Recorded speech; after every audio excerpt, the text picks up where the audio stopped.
अस्सलाम वालेकुम। अबरार रशीद आपकी खिदमत में एक मरतबा फिर हाजिर है और आपसे दरख्वास्त है कि अगर अभी तक आपने मेरे चैनल को सब्सक्राइब नहीं किया तो इसे सब्सक्राइब कर लें। जो बेल आइकन है उसको ज़रूर प्रेस कीजिएगा। आपका बहुत बहुत शुक्रिया।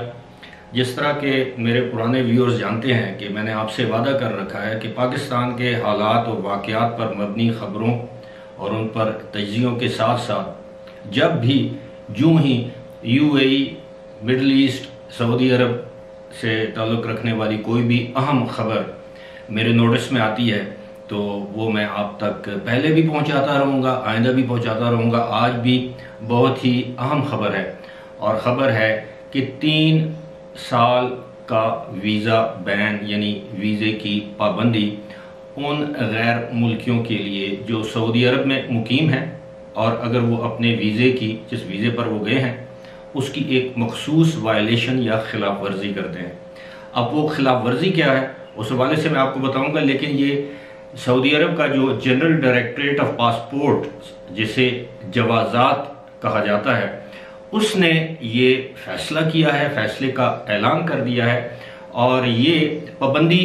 उन लोगों पर लागू होगी, उन एक्सपैट्स पर, गैर मुल्कियों पर जिन्हें सऊदी अरब में शायद खारजी कहते हैं, उन पर ये पाबंदी इस तरह आयद होगी कि वो लोग जिनके पास सऊदी अरब का वीज़ा है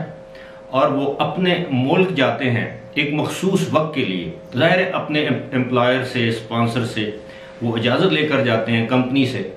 और वहाँ जाकर मिसाल के तौर पर अगर उनका क़याम जो है वो 1 महीने तक है और वो 1 महीने के बाद, फौरी बाद या 1 महीने के अंदर अंदर या ये 2 महीने भी हो सकता है, वो जो भी टाइम पीरियड है वीज़े का उसके अंदर अगर सऊदी अरब में वापस नहीं जाते तो उनके ऊपर सऊदी अरब में दाखिले के लिए 3 साल की पाबंदी आयद कर दी जाएगी। ये पाबंदी उनके अहले खाना पर नहीं होगी, लेकिन जाहिर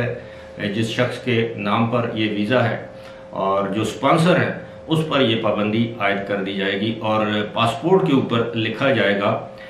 exerted but did not return, यानी वो सऊदी अरब से बाहर तो गया है लेकिन वापस नहीं आया, बर वक्त वापस नहीं आया। अब आप सोच रहे होंगे कि अगर किसी की कोई मजबूरी आन पड़ी, खुदा न ख्वास्ता किसी के साथ कोई इमरजेंसी होगी आखिरी दिनों में जब उसने वापस जाना था, तो उस सूरत में एक आपको सहूलत फराहम की जाएगी कि आप अपने एम्प्लॉयर्स, जो कंपनी जिस कंपनी के आप मुलाजिम हैं, आप उस कंपनी से एक मखसूस इजाज़त नामा लेंगे, यानी आप उस कंपनी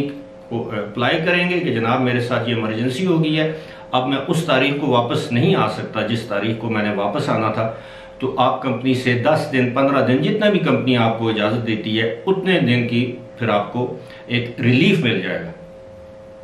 अब ये मैं समझता हूँ कि 3 साल का ये बैन लगाने की ज़रूरत क्यों पेश आई, उसकी मेरी समझ के मुताबिक वो इसलिए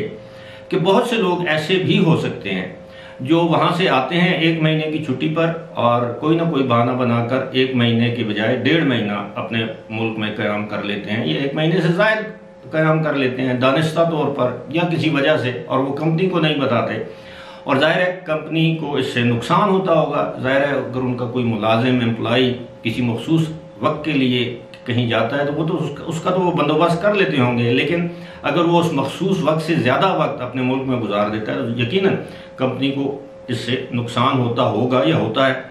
तो इसलिए इन कंपनियों के कहने पर सऊदी अरब की हुकूमत ने ये एक सख्त इक़दाम उठाया है। अगरचे ये बज़ाहिर एक इंतहाई सख्त इक़दाम लगता है, लेकिन यकीनन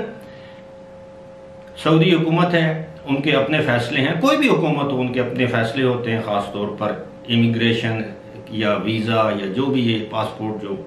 से मुतालिक ख़ास तौर पर खारजियों के लिए, गैर मुल्कियों के लिए, एक्सपर्ट्स के लिए वीज़े से मुतालिक उनके कवानीन आए रोज़ तब्दील होते रहते हैं। कभी इन कवानीन में नरमी की जाती है, कभी इसमें सख्ती की जाती है, वक्त और हालात को देख कर ये फ़ैसले किए जाते हैं। बहरहाल मेरे नोटिस में ये अहम खबर आई तो मैंने सोचा अपने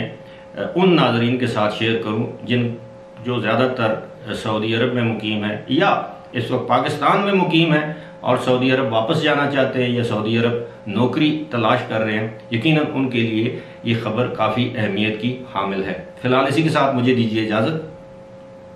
खुदा हाफ़िज़।